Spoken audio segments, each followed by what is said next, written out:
boa noite a todos. Boa noite. Sejam todos bem-vindos. Gostaria de perguntar, tem alguém pela primeira vez numa casa espírita? E pela primeira vez na casa de Miramês? Você também, né? Vocês também? Muito bom. Sejam bem-vindos, viu? Nós recebemos vocês aí com muita alegria e que possam estar aí recebendo, né, todo o ensinamento do Evangelho, né, de Jesus, que é o nosso objetivo aqui, né, trazer o esclarecimento à luz da doutrina espírita. Ok? Bom, eu vou lembrar a vocês de desligar o celular ou então colocar em modo silencioso para que a nossa reunião transcorra de uma forma harmoniosa, né, tranquila, e podemos trazer, né, esses ensinamentos de uma forma tranquila. Então vamos lá, pessoal, nós já estamos aqui no nosso início, né, nós vamos então trazer a nossa prece inicial, né, para que possamos então trazer o tema para vocês, e como vocês já viram ali no quadro, né, cremação e doação de órgãos. Quem vai fazer o estudo da noite por nós é o Wagner, que está aqui conosco, tarefeiro da casa, da assistência social, mas já está prontinho aqui, tá bom? Então vamos então, gente, fazer aqui a nossa oração, né? Vamos elevar os nossos pensamentos, né? Vamos nos concentrar, vamos deixar que o nosso coração, né, que o nosso íntimo esteja em paz, para que possamos receber nessa prece e que ela seja alcançada. Jesus, nosso Mestre amado, divino amigo, estamos aqui mais uma vez hoje, na casa de Miramês, e como nos já disse, onde houver um ou mais em seu nome, aí estarei presente. Rogamos, Mestre amado Jesus, que a todos que estão presentes aqui nesta casa possam receber a sua paz, a sua alegria, e possa nos conduzir através do seu Evangelho, que será estudado nesta noite de hoje, e possamos estar abertos para receber esse ensinamento, para o nosso crescimento, para a nossa evolução. Que nesse momento possamos pensar nos nossos irmãos, nos nossos familiares, e possam eles também receber essa vibração de amor, de paz, de fraternidade, que possa chegar nos nossos lares. Mestre amado Jesus, permaneça conosco hoje e por toda a eternidade. Que assim seja. Muito bom. Vamos lá então, Pai. Seja bem-vindo. Obrigado, boa noite. Boa noite.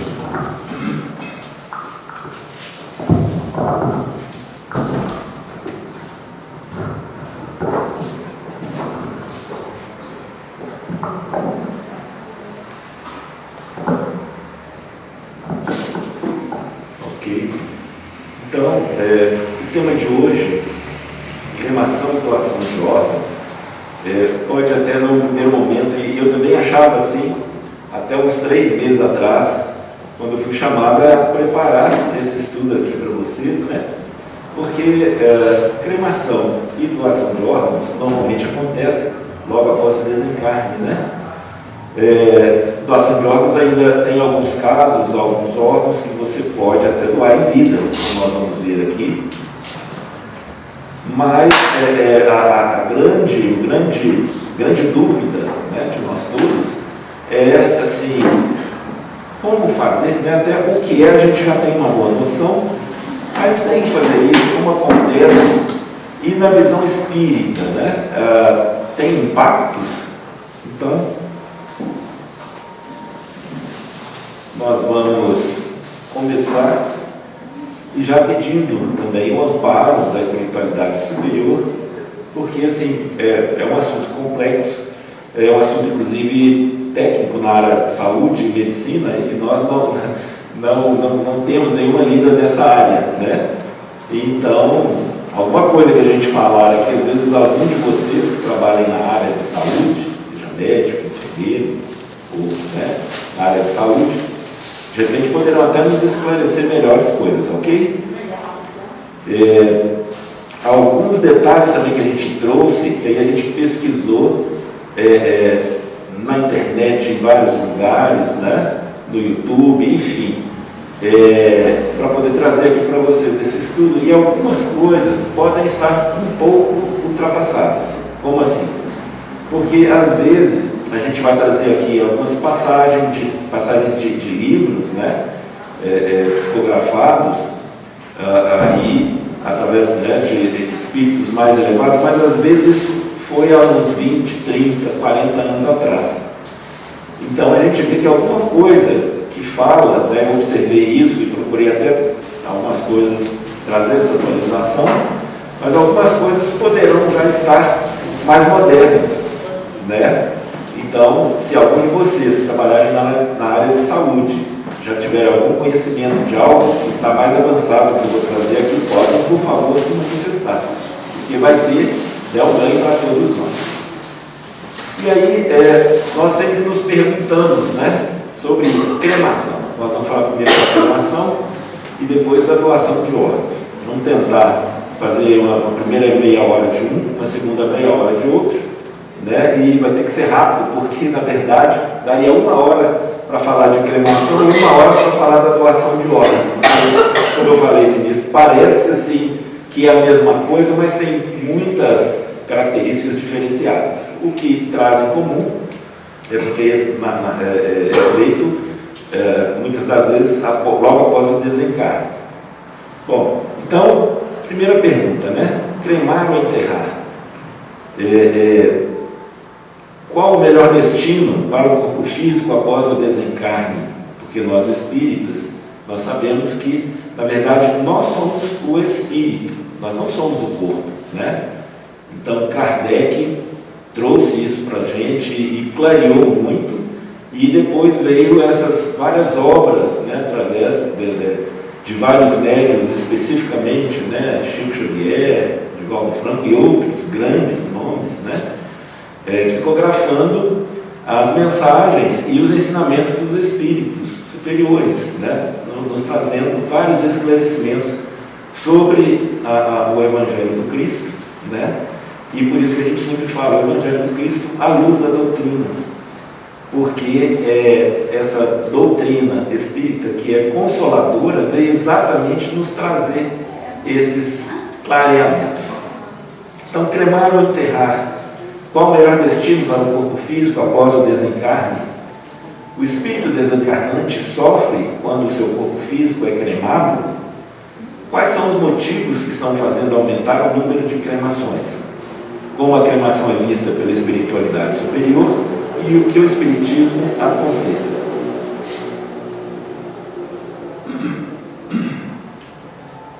E essa frase, então a gente colocou ali embaixo, na verdade, vamos dizer, é o que nos move a trazer para vocês esse estudo, a pesquisar bastante, porque é uma escolha, seja na cremação, seja na doação de órgãos, é uma escolha que nós vamos ter que fazer, seja nós próprios, enquanto ainda não nos encarnamos, podemos fazer previamente essa escolha, ou se não a fizermos e nem comentarmos isso junto à nossa família, na hora do nosso desencarne, o responsável que vai estar à frente ali dos trâmites funerais vai ter que decidir, vai cremar, vai poder doar órgãos, como vai ser isso? Então é uma situação em que ela cabe tanto a nós quanto aos membros da nossa família, e nós vamos ver isso tudo então mais à frente.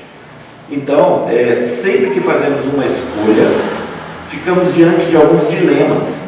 Toda decisão merece reflexão e conhecimento sobre as opções para que possamos fazer uma escolha consciente, da qual não vamos nos arrepender depois.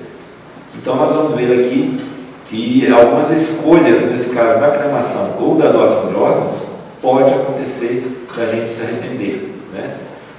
Quando o desencarnante já fez isso em vida e já escolheu, já pensou, fica até mais fácil. Mas quando isso não acontece, alguém tem que responsabilizar por essa escolha, né? E aí esse estudo ele vai nos ajudar muito nesse momento, né? É um momento fatídico, né? Eu mesmo já passei por esse momento aí há uns 3 anos atrás, de ter que escolher, né? E então a gente vê assim com bastante cautela tudo isso a respeito de cremação e doação de órgãos. E aí vamos definir, né, cremação. A palavra cremar, ela significa incinerar. Então tem a diferença, né? Queimar, quer dizer, queimar qualquer coisa, né? Inclusive o próprio cadáver humano. Mas cremar é incinerar, destruir pelo fogo, especialmente cadáveres humanos. Então, a palavra cremar e cremação, portanto, é o ato de incinerar cadáveres. Então, ela é especificamente dedicada a essa incineração de cadáveres humanos. A cremação, aceita por alguns como opção de um funeral, é aprovada ou recusada por algumas religiões como um ato anticristão. Nós vamos ver isso com alguns detalhes. Quer por fatores éticos, sociais e ou culturais. Atualmente, a realização da cremação do corpo após a desencarnação vem aumentando, passando a ser considerado procedimento comum nos países reconhecidos como cristãos. E aí, quando eu falei que algumas obras que a gente pesquisou estavam desatualizadas, porque eu lembrei aqui, numa das obras que a gente viu, né, fala sobre a cremação, lá falava que existia quase nenhum cemitério, né, quase nenhum local onde se faria a cremação. E citava aí 2 ou 3 nos Estados Unidos, talvez no Brasil nem teria. E hoje, nós temos aqui perto, né, aqui no cemitério de Contagem, que agora Renascer, né, o cemitério de Contagem já faz cremação. Há uns 2 anos atrás, eu fui a um funeral de um conhecido e ele foi cremado, né?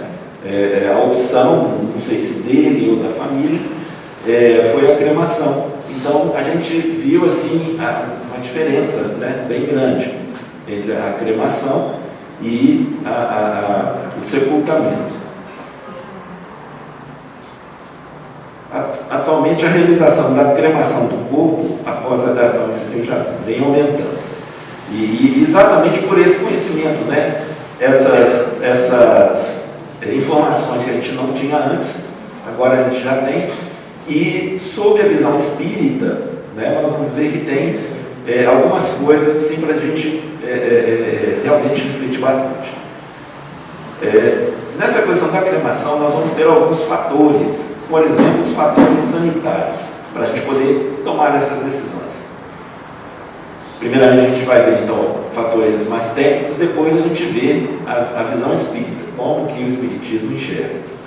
Então, no caso de sepultamento em covas, a decomposição dos corpos gera um líquido chamado necrochorume, que polui solo e águas subterrâneas, além de produzir gases sulfídrico, dióxido de carbono, metano, amônia e fosfina, que podem ser inflamáveis e contaminam o ar. Interessante a fosfina, porque alguém já ouviu falar aqui sobre fogo fator, que ocorre nos cemitérios, né? Esse gás fosfina, ele é um gás que ele é autoinflamável quando em contato com o ar.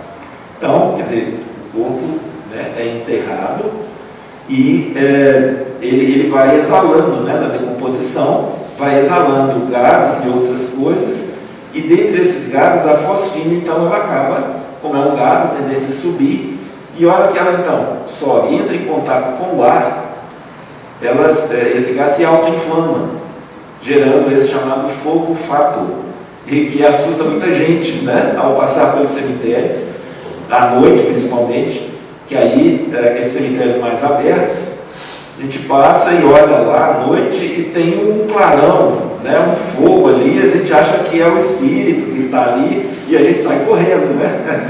Porque a gente não quer arriscar saber o que é exatamente. Então... Mas é um fogo real É um fogo real. Esse gás, ele se autoinflama, né? É igual se a gente pegar o gás de cozinha, que é um gás natural, né? Só que ele não é autoinflamável. O gás de cozinha não, você precisa colocar um fogo nele, uma temperatura mais alta. Mas esse fosfina não, ele é um gás que só dele entrar em contato com o ar, que aí tem oxigênio, nitrogênio e outras coisas, a combinação desses elementos com a fosfina faz ela pegar fogo, faz o gás pegar fogo e gera esse fogo chamado fogo fato, né? Que quem não tem conhecimento, e às vezes até a gente que sabe, fica meio assim, olha, melhor eu correr, porque vai que é algum fantasma. Então a fosfina é o gás que produz esse fenômeno, né, nos cemitérios. Contrariamente ao sepultamento, a cremação é considerada a solução ideal quanto aos fatores sanitários, uma vez que não causa poluição do solo, das águas nem do ar, porque o corpo não é enterrado. A incineração também elimina todo e qualquer vestígio de doenças contagiosas existentes no corpo, tais como tifo, varíola, escarlatina, principalmente nas epidemias, onde o fogo pode ensejar um saneamento em regra. A gente está passando por uma pandemia, né? Na verdade, a pandemia não acabou, por isso que estamos todos aqui de máscara, né? Não é obrigatório mais, mas a gente aconselha exatamente porque ainda não terminou. E nesse momento de pandemia, por exemplo, seria ideal se todos que fossem sepultados, né, em função de um desencarne, né, pela Covid, que fossem cremados.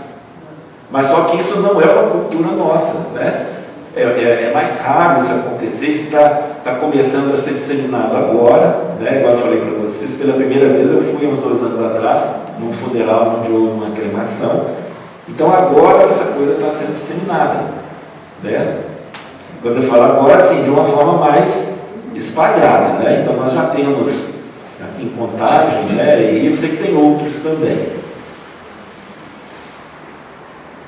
Bom, fatores econômicos. No campo econômico, podemos citar a cremação com várias vantagens em relação ao sepultamento, tais como a redução do custo do funeral, a diminuição do espaço urbano ocupado pelos cemitérios, a eliminação do custo de manter jazigos, sepulturas e mausoléus. Então, no caso da cremação, é aquela urna, né? Aquele jarro grande, onde as cinzas são depositadas, entregues à família, e a família é que vai decidir se quer guardar isso em casa, em algum lugar, se quer deixar em algum...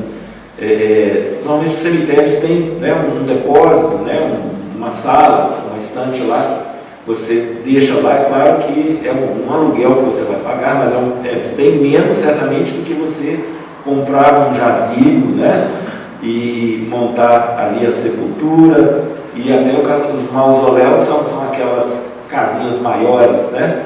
E aí você, inclusive, para fazer o mausoléu, você vai precisar de mais área, quer dizer, fica mais caro. Sem falar que depois que você compra o jazigo, você ainda tem que pagar uma manutenção, se não me engano, anual, né? Renascer é semestral. Como? Renascer é semestral. Semestral, pois é. Além desses outros fatores, nós temos fatores jurídicos, que a gente às vezes até não para pensar, né? Mas tem. Porque no campo jurídico apontam-se alguns argumentos contrários à cremação, porquanto incinerar o cadáver torna-se impraticável qualquer verificação pós-mortem, ou seja, a exumação, que se faça necessária. Fato que pode se dar nos casos de natureza criminal. Então, isso aqui eu nem vou entrar em muitos detalhes porque é bem óbvio, né? Então, dependendo do desencarne, se foi causado, né, por algum ato criminoso, então, se há cremação, depois não tem como fazer exumação para fazer verificações após a morte. Porque a gente tem muitos casos aí que a gente sabe, depois de, às vezes até de anos, surge uma nova evidência, né, e alguém que era culpado passa a ser inocente, e às vezes o inocente é descoberto como culpado. Fatores religiosos. E aí até já de início, eu já vou colocar para vocês assim, eu não vou colocar aqui o Espiritismo como uma religião. Por quê? Alguns entendem o Espiritismo sendo uma religião, outros entendem que não, e há, assim, conceitos diversificados, né? Então, vamos tratar aqui o Espiritismo como a doutrina maravilhosa que é. Para alguns é religião, para outros não, mas não importa. A doutrina espírita, ela é uma doutrina que nos liga a Deus, né? Ela nos liga ao amor de Deus. E a gente, então, sobre isso só fala o seguinte, para não haver nenhum tipo de debate, né? É que Jesus trouxe para nós a única religião, que é a religião do amor ao Deus, né? Ele não abriu especificamente nenhuma igreja, nenhuma religião. Então, nós podemos chamar, né, a religião, através dos ensinamentos de Jesus, a religião do amor a Deus.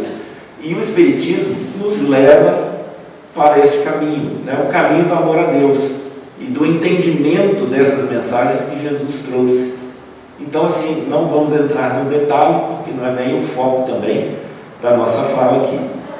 Então, na visão das religiões, o espírito é o elemento mais importante, sempre cultivando o respeito aos mortos e às escolhas individuais de cada pessoa. Então, todas as religiões mantêm esse respeito, né? A Igreja Católica, e a gente traz a questão da Igreja Católica, porque, como o Brasil, né, é de uma maioria católica, a maioria de nós, como eu, por exemplo, a gente é advindo, né, do catolicismo. Então é interessante ter esse conhecimento. A Igreja Católica, por muito tempo, considerou apenas o enterro como o destino correto do corpo após a morte, argumentando que esta prática seria a que melhor representaria a esperança na ressurreição. Porém, em 1963, o Vaticano permitiu a cremação, desde que isso não significasse a negação da ressurreição. Então, vejam só, a ressurreição na concepção, né, católica, e acredito que na maioria das religiões cristãs, né, de que o corpo, no fim dos tempos, quando nós então vamos prestar contas a Deus, né, o nosso corpo ele seria retomado pelos próprios elementos, né? Então, veja bem, a Igreja Católica, ela imagina, bom, foi enterrado, o corpo não desintegrou, se desintegrou, está todo ali pertinho e vai agregar novamente. É mais ou menos essa a ideia, né? E a pessoa se levanta nesse formato corporal para prestar contas a Deus. E o Espiritismo ele traz para nós o esclarecimento da reencarnação, né? Então, para nós espíritas, a ressurreição é a reencarnação, na verdade. Não é essa aglutinação dos elementos do nosso corpo que teriam se desintegrado para depois se integrarem novamente para prestar contas. Na verdade, para nós a ressurreição, que é a reencarnação, é o retorno, né, do espírito num novo corpo, né? Também não vou entrar nos detalhes da reencarnação, porque daria mais uma hora para mais de estudo, né? Obrigado. Então, para nós espíritas, a ressurreição é a reencarnação, né? Mas aí, em 1963, né, o Vaticano ele permitiu a cremação, desde que isso não significasse a negação da ressurreição. Mas veja bem, se vai cremar, como que esse corpo, né, vai ressurgir, né? Ressurgir, como que ele vai se aglutinar novamente? Não tem como. Então fica uma coisa contraditória, nos levando, né, a um entendimento assim, de que realmente a reencarnação é uma verdade que nos é trazida pelo Espiritismo de uma forma muito mais clara, né, e lógica. Aqui algumas religiões que aceitam a cremação, não entrei em detalhes sobre isso, tá, gente? Que também não era o objetivo. Só para passar, né, assim, rapidamente. que aceitam a cremação, a maioria das religiões orientais, tais como o budismo e o hinduísmo. Várias, né? Eu trouxe aqui essas duas que eu achei nas pesquisas, né? Não aprofundei, porque não é o caso, mas os povos orientais, eles já têm na cultura deles, né? A maioria faz parte deles a cremação, quando há o desencarne, né? E algumas religiões cristãs, tais como o catolicismo e o metodismo. A gente viu que o catolicismo é de 63 para cá, que houve essa permissão, né? Como sendo um procedimento aceito, né? Pelo Vaticano. E aí então nós vamos entrar na visão espírita sobre a cremação. E aí a gente foi pesquisando, né, algumas obras, algumas a gente conseguiu tê-las em mãos para conferir, outras nem tanto, porque tem várias citações, né? Eu falei várias, mas é uma coisa assim, que não é tanto, porque se a gente pegar, por exemplo, um tema, reencarnação, imortalidade da alma, enfim, né, a gente acha centenas de obras falando sobre o assunto. Só que sobre cremação e doação de órgãos, não houve nada, inclusive Kardec não trouxe nada sobre isso nas obras dele, né? Claro, doação de órgãos ele não ia trazer naquela época, porque ainda não existia transplante, então não justifica falar. Mas cremação, principalmente nos povos orientais, já é um procedimento milenar, né?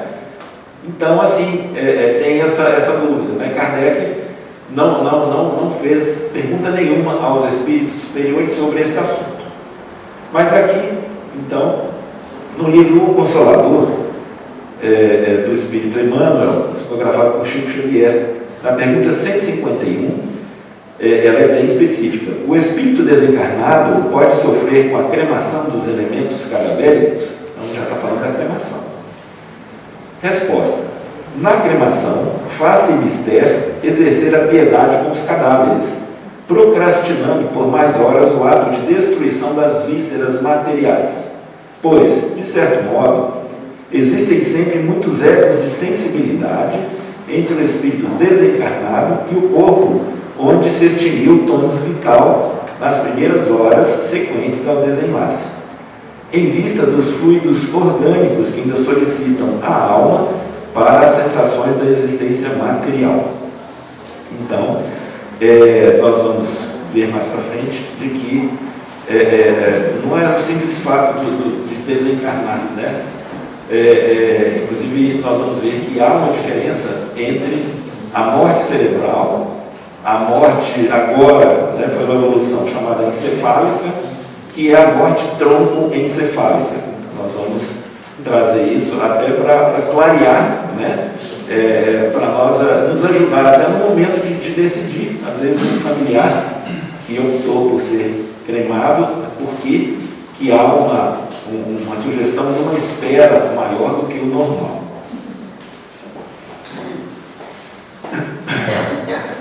Tem outro livro, né, de título A Vida no Outro Mundo, de Kaimar Schutter, no capítulo O Passamento ou Desprendimento do Espírito do Corpo, nos é dito que a extinção da vida orgânica acarreta a separação do espírito, em consequência do rompimento do laço fluídico que o une ao corpo.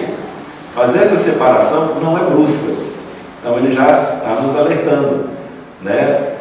Não é o fato assim, a pessoa morreu, teve uma morte cerebral, né?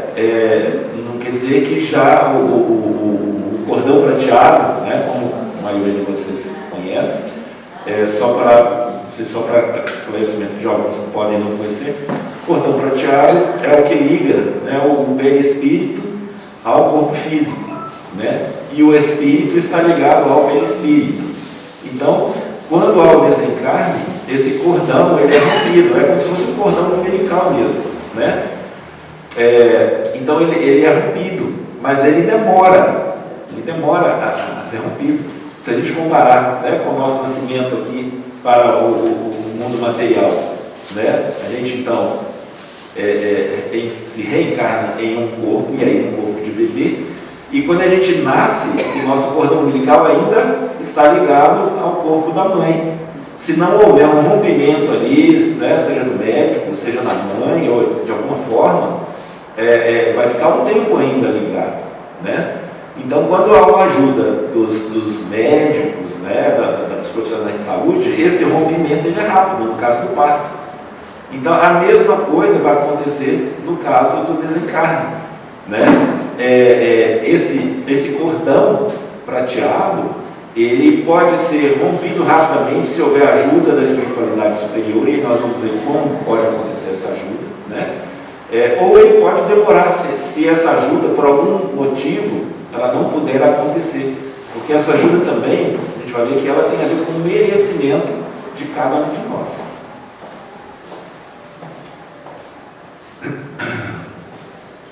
O fluido perispiritual, só pouco a pouco, se desprende de todos os órgãos, de sorte que a separação só é completa e absoluta quando não mais reste um átomo de perispírito ligado às moléculas do corpo. Veja bem, quando não restar nem mesmo um átomo ligado, né? A sensação dolorosa da alma, por ocasião da morte, está na razão direta da soma de pontos de contatos existentes entre o corpo e o perispírito, e por conseguinte também da maior a menor dificuldade que apresenta o rompimento. Então, dependendo de vários fatores, né, pode demorar mais, pode demorar menos, principalmente se nós tivermos ajuda, né, dos médicos espirituais, vamos dizer assim, no nosso nascimento terreno, né, a gente tem a ajuda dos médicos da medicina terrena, que vão lá e cortam, ou de algum profissional da área de saúde que se especializou nessa área. Portanto, não é preciso dizer que, conforme as circunstâncias, a morte pode ser mais ou menos penosa. Estas circunstâncias é que nos cabe examinar, que nós vamos examinar aqui agora.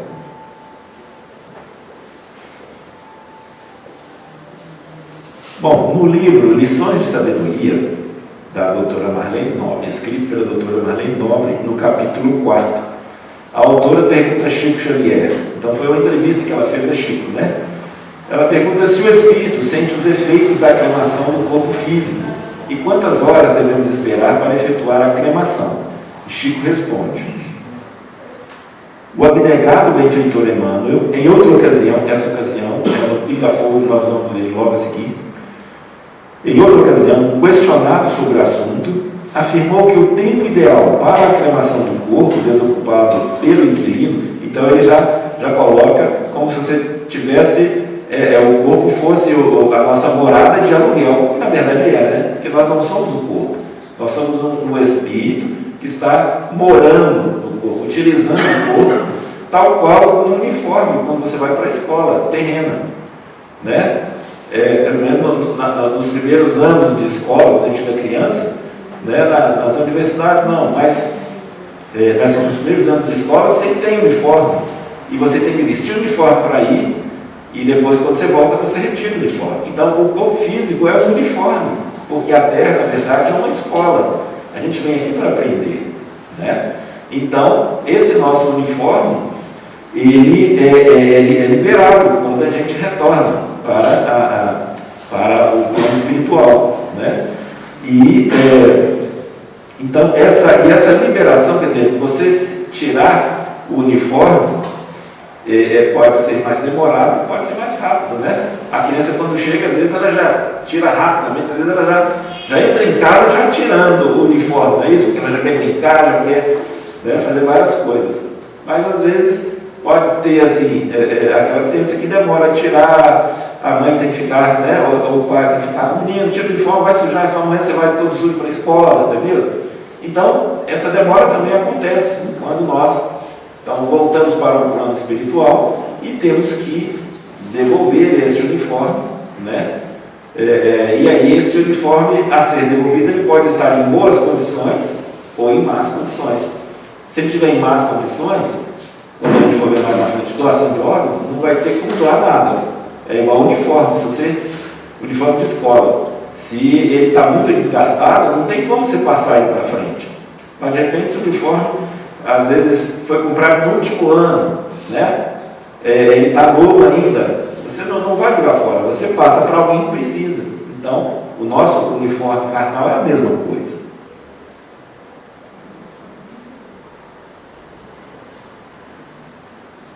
Então, no programa Pinga Fogo, que é aquele momento, né, que o Chico citou lá atrás, na TV Tupi, que foi levado ao ar em 1971, em resposta a uma pergunta dirigida a Chico Xavier, o saudoso médium declarou, segundo Emmanuel, a cremação é legítima para todos aqueles que a desejam. Olha só a importância disso. A cremação é legítima para todos aqueles que a desejam, desde que haja um período de pelo menos 72 horas de expectação para a ocorrência em qualquer forno crematório. Por que Emmanuel, então, dá esse conselho das 72 horas? E que Chico depois reforça, junto com a doutora Marlene Nobre. Porque depois de 72 horas, normalmente já houve esse desenlace completo, né? E mesmo que ainda não tenha havido, a ligação está muito fraca. Então, se houver um sofrimento, é um sofrimento muito menor, né? E é importante assim, ela é legítima para todos aqueles que a desejam. Então, por exemplo, quem de nós ainda em vida achar que gostaria de ser cremado, é importante informar isso à família, né? A alguém bem próximo e tal, que no momento do desencarne, de repente vai tratar disso para nós, né? E sem falar o seguinte, nós também, enquanto familiares, vamos ter que tomar decisões muitas vezes para alguém que optou por isso. Não importa, inclusive, se é espírita ou se é católico, enfim, ele optou e nos falou, não, eu quero ser cremado e tal, ok. Mas então é importante que nós tenhamos essa consciência no momento, né, após o velório, etc., que vai haver então o enterramento, e no caso, escolhendo a pessoa uma cremação, que haja 72 horas de espera para que esse desenlace ele aconteça completamente, né? Tem uma colocação também que eu vi numa dessas obras, né, pesquisadas, que fala assim, eu não lembro qual espírito, qual autor que coloca isso, mas ele compara, né, a questão tanto da cremação, quanto mais especificamente da doação de órgãos, né, mas de que, na verdade, mais especificamente para a doação de órgãos, eu me adiantando, mas já que eu falei, vamos fazer aqui o avanço da coisa. Quando você vai doar órgãos, né, você fica às vezes receoso, nossa, pode ser que eu tenha algum sofrimento, pode ser que eu tenha dores, né, porque às vezes eu ainda não me desenlacei totalmente, porque no caso da doação tem que ser mais rápido, não pode esperar 72 horas, senão nada mais vai servir para ser utilizado para outra pessoa. E aí é colocado assim, comparando o parto, né, que a mãe sabe que vai doer muito, sabe que vai ter muitas dores, sabe que vai ter aquele incômodo todo dos 9 meses, etc., mas ela ainda assim opta pelo parto e às vezes, né, várias vezes, né? Então, mais ou menos assim, porque ela sabe também que essa dor, ela é uma dor, apesar de muito grande, é uma dor que ela é possível, né? Ela é suportável. Então, a mesma coisa para o caso de doação de órgãos. Adiantei um pouco, mas está valendo.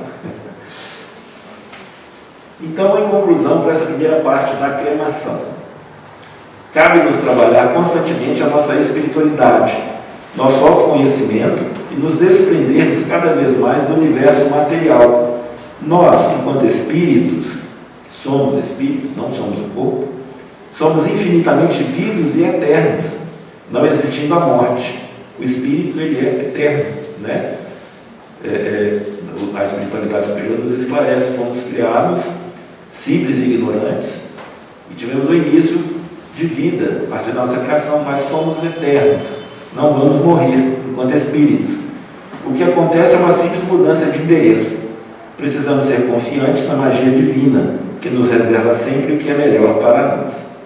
Então, gente, a parte da cremação, ela nos adianta um pouco do que vamos ver sobre a doação de órgãos, né?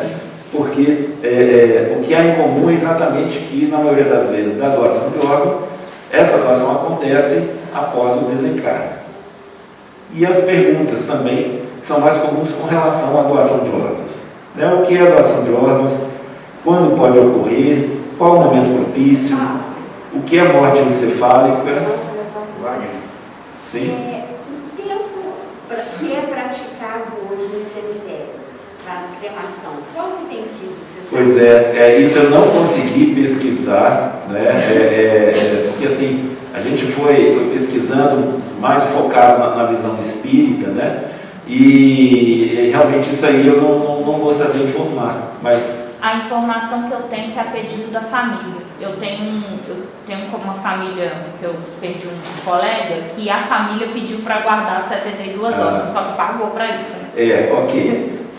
Obrigado. Então, realmente, né?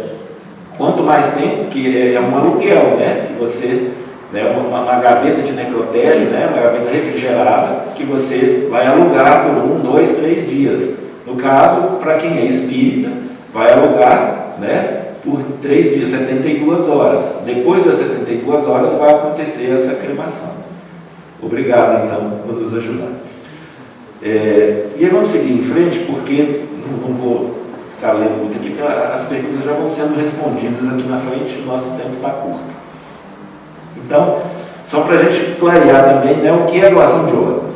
É o ato de dar em vida ou após a morte uma parte do seu corpo, através de transplante, para salvar a vida ou melhorar a saúde do outro, que está em situação de doença e encontra-se em angustiante situação de espera por um órgão ou tecido essencial para o funcionamento do seu corpo.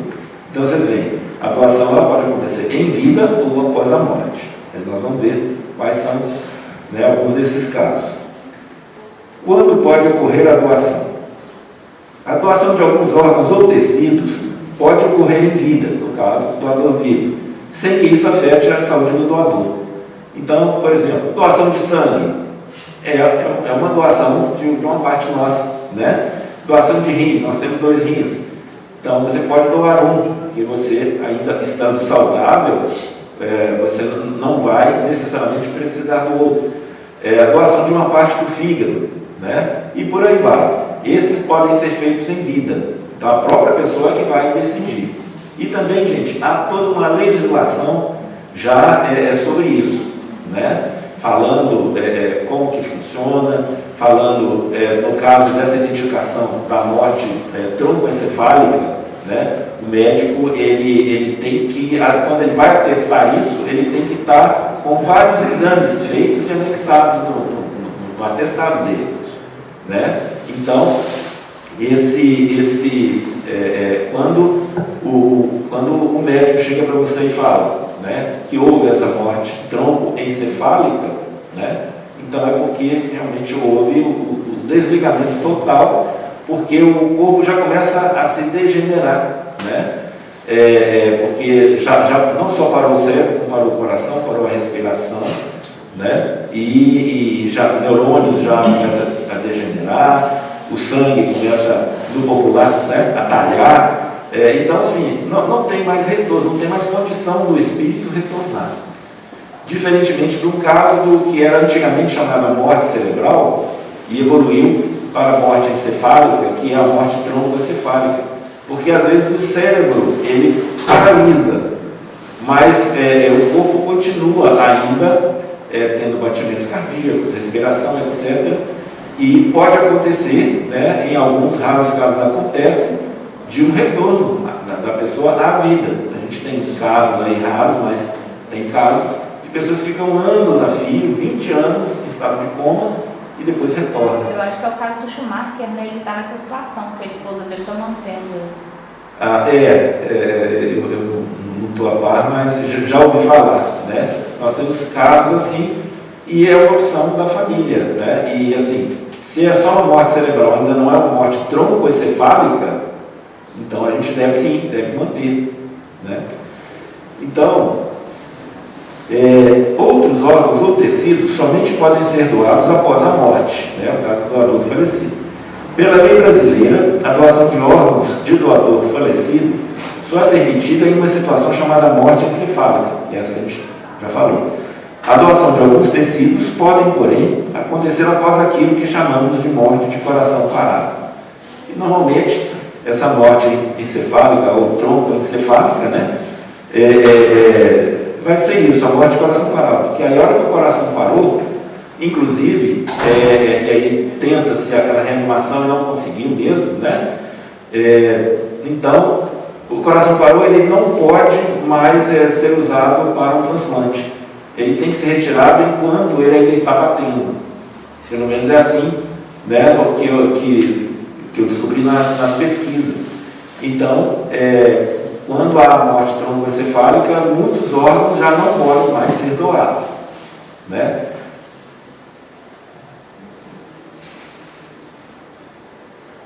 A morte biológica é a falência da vitalidade do corpo, gerando a morte troncoencefálica e a falência cardiorrespiratória. O que vale dizer que é o óbito definitivo. Então, realmente desencarnou, né? Todos aqueles laços, né, existentes entre o perispírito e o corpo físico, eles realmente terminaram. O que vale dizer que é o óbito definitivo? Portanto, é o momento mais propício e imediato para a retirada de órgãos para a doação. Então, assim, quando há essa morte definitiva, algumas coisas, tem algumas coisas que podem ser retiradas após a parada do coração, né? Outras não, como o próprio coração. Não vou entrar também nesse mérito aqui, eu achei uma tabelinha com quais os órgãos que podem e não podem, mas devido ao nosso tempo curto, não justificaria entrar nesse detalhe. Mais uma obra aqui, gente, chamada Dias Gloriosos, do Espírito Joana de Ângeles, psicografado por Divaldo Franco. Tem um capítulo, olha só, nessa obra tem um capítulo específico chamado Transplante de órgãos. Nos é dito que morte cerebral não é sinônimo de morte troncoencefálica. E é onde eu falei que essa obra talvez seja mais antiga, por isso que ainda tinha esse conceito de morte cerebral e morte troncoencefálica. Pois a morte cerebral pode ser reversível em alguns poucos casos, ao contrário da morte troncoencefálica, que seria totalmente irreversível. Essa análise é um grande alerta para todos nós, pois uma postura inconsequente em relação a essa questão pode transformar um profundo ato de amor, isto é, a doação de órgãos, em um lamentável processo de eutanásia.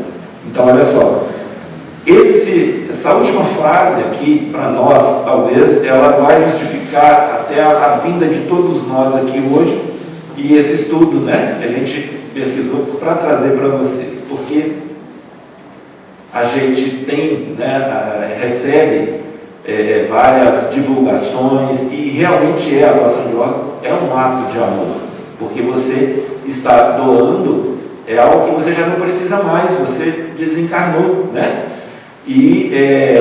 Mas aí o que acontece? Você desencarnado ainda não desenlaçou totalmente.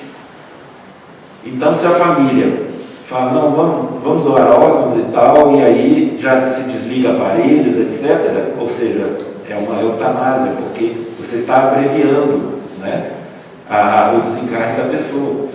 E pode parecer que não, né, mas a espiritualidade nos alerta que às vezes um segundo, um minuto ou alguns dias, e aí eu coloco inclusive uma vivência minha, né? Eu acompanhava uma tia idosa e ajudava a cuidar dela, etc. E na hora do desencarne dela, eu que acompanhei tudo, né? E aí ela passou mal e tal, porque já estava desencarnando, fui chamado para levá-la ao hospital, chegou lá, acompanhei ela, chegou lá de noite, na madrugada, aí eles tiveram que levar ela para o CTI. E aí, logo em seguida, né, que amanheceu, os médicos vieram me procurar, a sua tia não tem muita condição mais. E eu que estava respondendo, né, pela família. O que vocês querem fazer? Vocês querem abreviar sofrimento? O que vocês querem fazer? Eu optei, não, vamos dar continuidade até onde puder, o máximo possível, né? Porque eu também já tinha eu não tinha esse conhecimento aqui que eu estou trazendo para vocês hoje. Isso aqui eu pesquisei de uns 3 meses para cá, Mas eu já tinha aquela concepção que o Espiritismo tinha me trazido, né? Que esse desenlace ele pode ser demorado. Então eu pedi, não, vamos aguardar até onde não tiver mais jeito. Ou seja, eu só não sabia o termo técnico. Eu queria aguardar a morte troncoencefálica, né? Então a minha tia ainda ficou, né, no CTI, em coma, mais uma semana, e aí ela realmente desenlaçou, né? E aí os médicos, né, o hospital me ligou para mim já ir lá, foi de madrugada também, e então a coisa realmente já estava consumada, ela já estava realmente desencarnada e desenlaçada, vamos dizer assim. Então essa última frase aqui, ela é importante, né? Porque o que acontece? Nesses últimos momentos, vamos dizer, essa semana, no meu caso, na vivência, nessa última semana, a minha tia, ela estava em coma, mas de repente, ela ainda, mantendo, né, laços ainda com o corpo físico, porque os aparelhos estavam mantendo ela viva, né? Tinha aquele respirador, né? Que eles chamam de ventilador, e medicamentos injetados para que o coração não parasse, né? Então ela estava sendo mantida viva, mas nessa uma semana ela teve um prazo enquanto espírito, né? Porque aí, enquanto espírito, ela certamente já estava recebendo a ajuda da espiritualidade superior, primeiro porque nós estávamos pedindo, né? Segundo, porque ela, na verdade, primeiro porque ela foi uma pessoa boa enquanto, né? E continua, claro, continua sendo uma pessoa boa. Eu falo assim, os atos dela, né, na vida terrena foram bons, né? Uma pessoa muito boa, tranquila, a gente sempre tinha ótimas recordações dela desde criança, e motivos até que me levaram a cuidar dela com muito carinho, né, nesse último momento, dos últimos anos da vida dela. E aí, o fato da pessoa ter essa bondade, já essa facilidade, né, é uma pessoa que orava muito também. Então, primeiro, isso ajuda para que a espiritualidade superior tenha a abertura de ajudá-la nesse desenlace. E segundo, porque a gente também estava orando e pedindo essa intervenção da espiritualidade superior. Então aí tudo ajuda, né? Nós vamos ver aqui que ajuda não só a condição, a evolução espiritual da pessoa desencarnante, quanto a evolução espiritual da família, que está em torno ali, né? E principalmente se a família e o próprio desencarnante já tem conhecimento da doutrina espírita, né? E quando a gente fala especificamente da doutrina espírita, não é desmerecendo nenhuma outra doutrina, não, mas é porque a doutrina espírita, ela entra assim, realmente, aprofundadamente na questão da morte, né? Do desencarne, como que acontece, né? Então o Espiritismo, ele estuda toda essa dinâmica, todo esse mecanismo. Nós temos várias obras explicando isso. Então, quando o desencarnante já conhece esse mecanismo, então ele já sabe que ele vai ter apoio, né? Se ele principalmente já pratica bem, já é uma pessoa de bom coração, etc.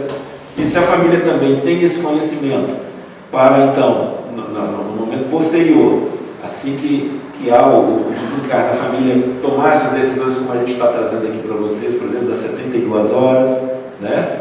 De orar, né? Pedindo a ajuda da espiritualidade superior e tomar todas essas precauções necessárias para que não haja um sofrimento do espírito nesse último momento do desencarne, né? Enquanto não houve o desenlace, né? Então, para nós estarmos conscientes de que mesmo no momento do desencarne, pelo menos em 72 horas, isso varia, né? De pessoa para pessoa, até de família para família, né? Se há uma consonância da própria pessoa conhecendo todo esse mecanismo e da família, então tudo ajuda. Então, vamos dizer assim, que esse desenlace ele acontece muito mais rápido, talvez, do que nas primeiras 24 horas, ou mesmo que não aconteça, a espiritualidade vem ajudar e já é tipo anestesia, né? Essa pessoa em espírito, para que ele não sinta dor, não tenha sofrimento. Então, isso é importante. Eu vou saltar esse slide aqui, porque nós já falamos bastante sobre a morte encefálica, e o nosso tempo está curto. E também como saber se ocorreu a morte encefálica, nós já falamos que, né, os médicos já têm hoje toda uma sistemática, todo um procedimento que eles têm que seguir e comprovar, né, vários exames para que isso seja comprovado. Quais órgãos e tecidos podem ser doados? Então, o mais comum são os órgãos: coração, fígado, rim, pâncreas barra rim. Acredito que tenha um rim perto do pâncreas, né? Aí é questão técnica, médica, que eu não sei dizer. Pulmão, intestino e estômago. E tecidos: o sangue, que é o mais comum de nós doarmos, né, em vida, inclusive, córnea, pele, medula óssea, também acontece em vida, né, dura mater. E aí, gente, não me pergunta o que é isso, porque não vou saber responder. Dura mater, crista ilíaca, fáscia lata, patela, costelas eu sei, ossos longos, cabeça do fêmur, ossos do ouvido, safena, vasos sanguíneos, válvulas cardíacas, tendões e meninge. Então, vocês veem que é bastante coisa. Nas pesquisas também, é o seguinte, que uma pessoa que desencarna e que ele é doador de órgãos, e ele está com uma saúde boa, né, por exemplo, a pessoa, de repente, teve um problema cerebral, né, mas não teve nada no coração, pulmão, enfim, ele gosta de perfeita saúde. Então, ele é capaz de ajudar a mais 25 outras pessoas que estão precisando de um transplante. Mas que, no entanto, pelas estatísticas, e aí eu não sei se está desatualizado isso, ela poderia doar para 25, mas na verdade apenas 8 dessas pessoas necessitadas é que são beneficiadas, né? Então, em função do quê? Em função de que muitas vezes a pessoa não optou por doar órgãos, ou a família entende que é melhor não doar, ou porque também a pessoa chegou naquela fase da morte tromboencefálica e que poucas coisas podem ser retiradas para doação sem problema, né? Existe uma idade mínima? Não, isso eu não achei, não, né? Ela aqui... Não tem idade mínima, não. No caso de crianças, aí entra o consentimento dos pais, né? Porque certo. A criança por si só não opta. Aí, agora não tem idade mínima, não. E máximo? Também não, basta o corpo estar conservado. Sim. É porque a gente vê que tem muitas coisas que a gente pensa, né? Coração, o pulmão, às vezes está desgastado. Mas às vezes o sangue, né? E outros órgãos que estão, né?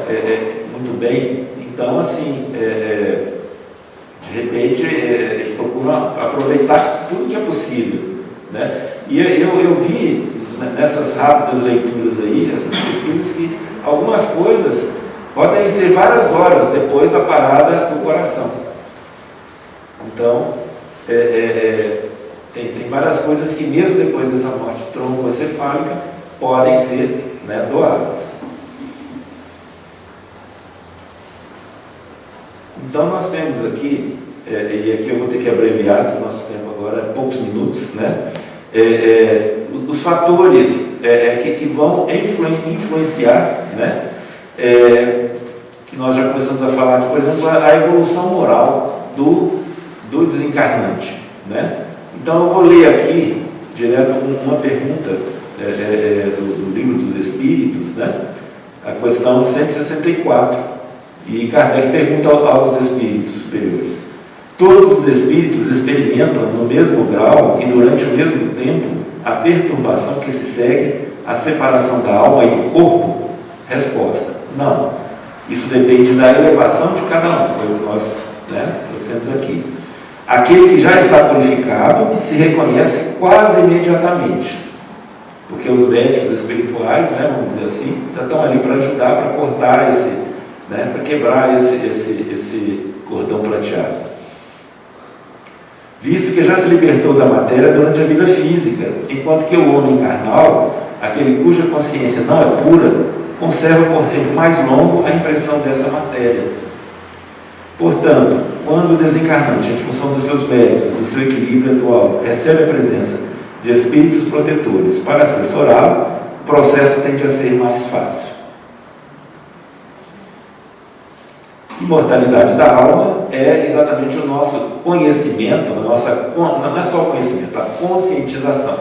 Porque muitos de nós lê vários livros espíritas, então nós temos o conhecimento da imortalidade da alma, mas nós ainda não introjetamos esse conhecimento, ou seja, a gente conhece, mas ainda não sabe, né? A gente não tem a consciência exatamente disso.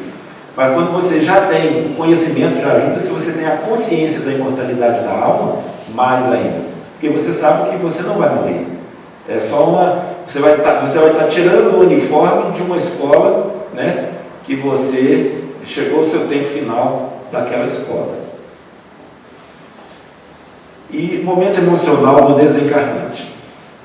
Isso também é importante para nós tomarmos a decisão, principalmente enquanto familiares, tomando a decisão de alguém que desencarnou. E que se colocou como doador de órgãos. Que se o desencarne ele foi traumatizante, né, às vezes um acidente grave, ou se a pessoa não tem a menor consciência da questão da mortalidade da alma, né, se a pessoa é muito materialista, enfim, tudo isso, né, que nos liga à matéria fortemente.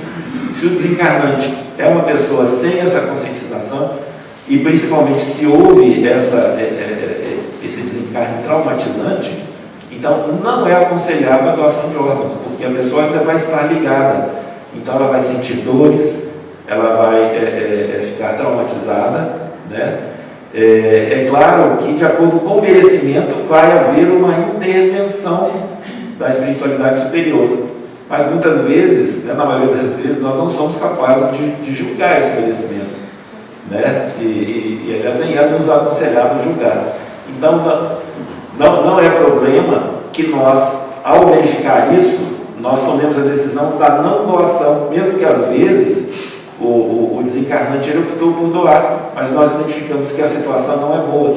Isso não é, vamos dizer, não é um pecado, porque antes de tudo nós temos que preservar o espírito, né, e o corpo que Deus direcionou. Se tiver tudo ok, sim, aí a gente passa esse uniforme carnal, no que for possível, para outros que estiverem precisando. Pode falar. Quando acontece a morte brusca, como que o espírito... Desculpa, eu não ouvi. A morte brusca, quando a morte brusca, como um assassinato, como que o espírito reage? Tá certo. Dependendo da evolução dessa pessoa desencarnante, né? Ele pode, por exemplo, se é muito materializado, ele tem a pessoa muito materialista, não acredita em vida após a morte, não acha que a vida acabou, né? Porque não é a realidade. Mas se é pedido, né, no espiritual, mas não tem o conhecimento, tem que ser alguma coisa. Pois é, aí é difícil, porque aí já entra o julgamento, que é o que nós não devemos, não temos na verdade.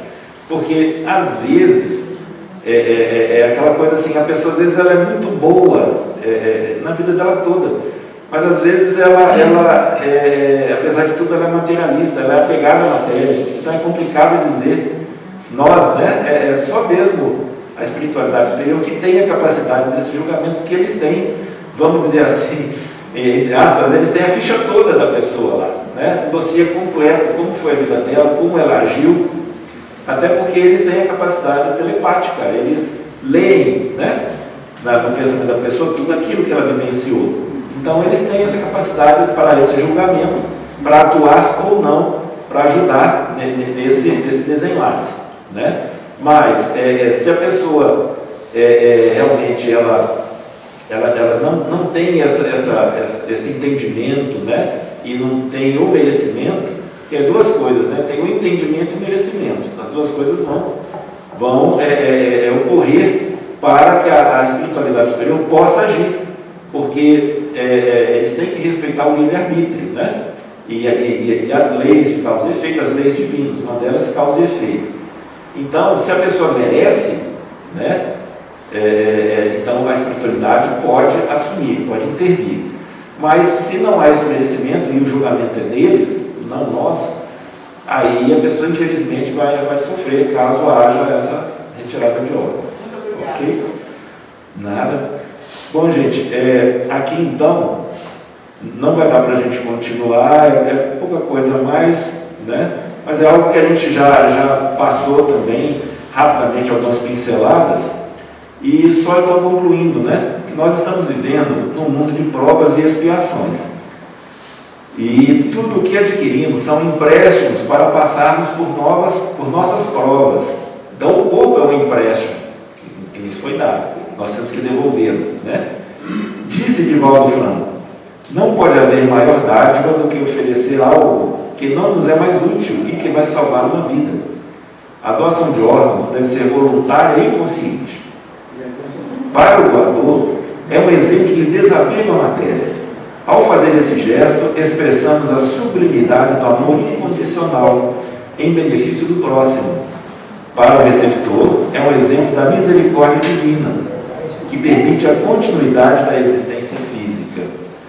Então, a gente termina aqui, né, esperando que tenhamos clareado bastante, né? Eu sei que tem muita coisa mais, né, principalmente a parte técnica, a parte médica, né, que nós não temos como responder e nem teríamos tempo de trazer aqui agora. Agradeço a atenção de todos, né? Fiquem em paz.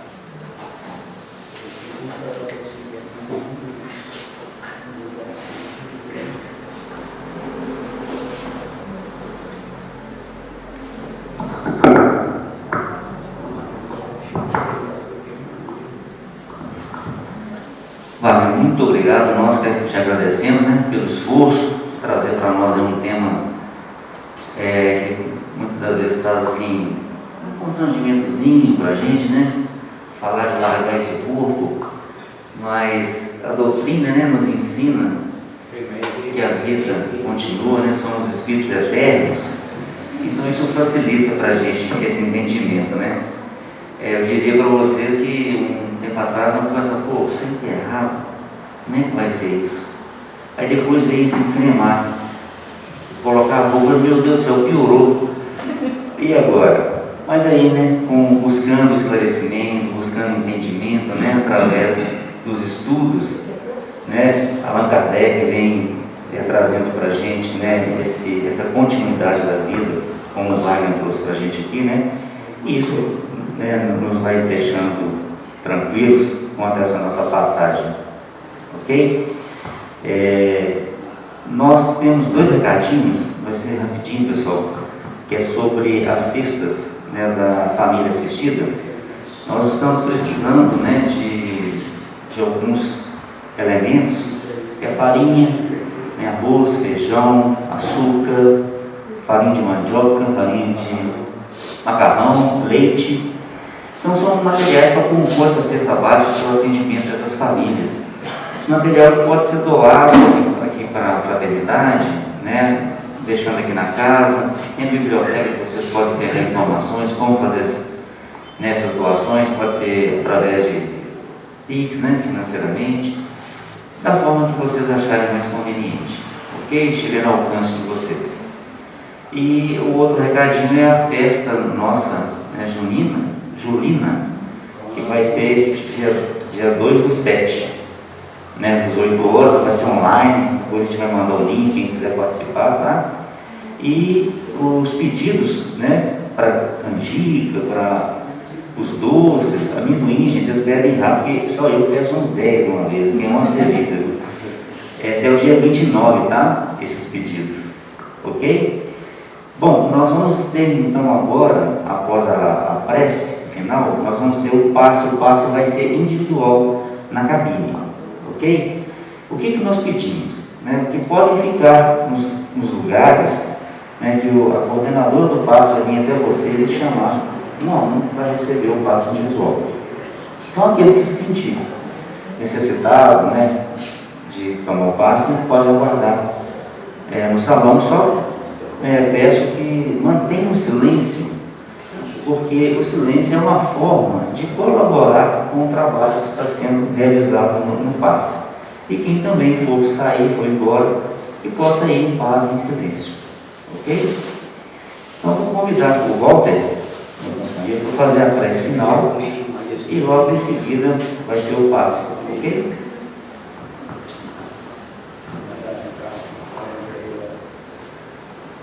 Vamos fechar os nossos olhos, levar o nosso pensamento ao Mestre amado Jesus e agradecemos a oportunidade recebida da noite de hoje, dos esclarecimentos, das orientações.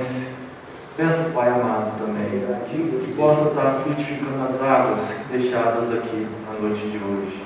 O livro de prece, todos aqueles que necessitam de uma prece, do negativo físico, mental, moral e espiritual.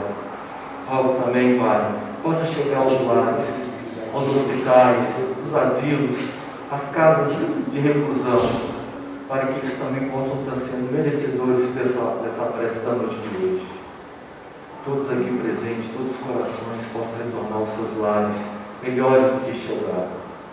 Pai nosso, está no céu em toda parte, santificado seja o santo amado nome. Venha a nós o teu reino de amor e de bondade, o pão do corpo e do Espírito daí todos os dias, Senhor.